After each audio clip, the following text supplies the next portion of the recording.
At kahit nga nilalagnat na ako dito mga idol, ay meron pa rin talagang pumunta sa lugar natin para ayain tayo ng 1v1. Hindi ba makalaban ng B1? Ang B1 idol. Apo, idol. Parang nilalagnat ako ngayon idol, pero sige idol. Taga saan ka ba idol? Dalang sa dam site. Dam set ka idol. Idol, race to 8 lang tayo tapos winner's ball. Gusto mo ba? Okay lang ba yan? Okay lang. Oh, sige idol. Pag nanalo ka, kita mo itong suot ko, bibigyan ka ng ganito. Tsaka o kaya yung isang pinagawa ko na violet. Okay, sige. Good luck idol, good luck.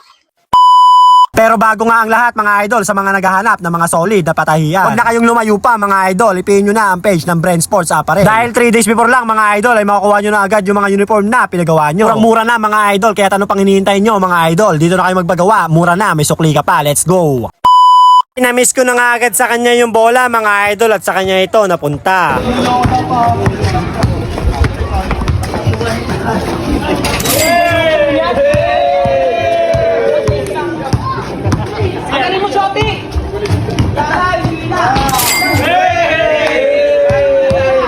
Sadyang magaling si Idol. Kita nyo naman, napapasigaw na yung mga taga sa amin. Na 2-0 niya na tayo mga idol at mabuti na lang naagawan natin siya. Sa session na to mga idol, nagulat nga siya, bigla siyang biniradahan. At ayun, pumasok. At nung naisipan ko ang sumalaksak mga idol, ay eto na ang mga sumunod na nangyari. Bumalik pa to ako rito mga idol. At hindi pa nga siya nakontento mga idol. Eto nga ang ginawa niya sa akin, binutatang baon niya ako rito. Dahil grabe yung depensa sa akin ni idol, biniradahan ko na lang siya biglaan dito sa labas.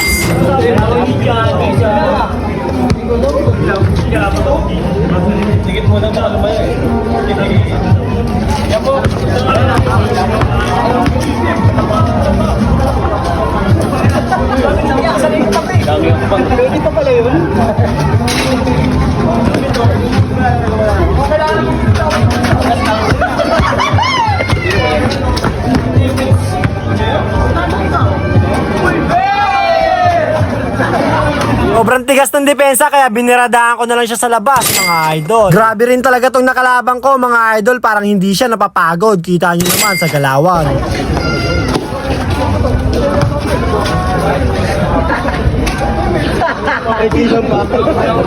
At biglaan nga ako dito mga idol na napatime out. At habang nagpapahinga kami rito mga idol ay nag-iisip na ako kung anong moves ang gagawin ko. At nung nakaisip na nga ako mga idol kung anong gagawin ko, eto na ang mga sumunod na nangyari. Inamitan ko lang naman siya rito ng fake handshake at ayun nga, mabuti na lang na itulak niya ako konti at hindi ito pumasok. At sa next possession ko nga mga idol, eto nang inaantay ng lahat. Lasing-lasingan mga idol, kaso nga lang ang nangyari, natanggal yung wig ko, natawa kaming lahat.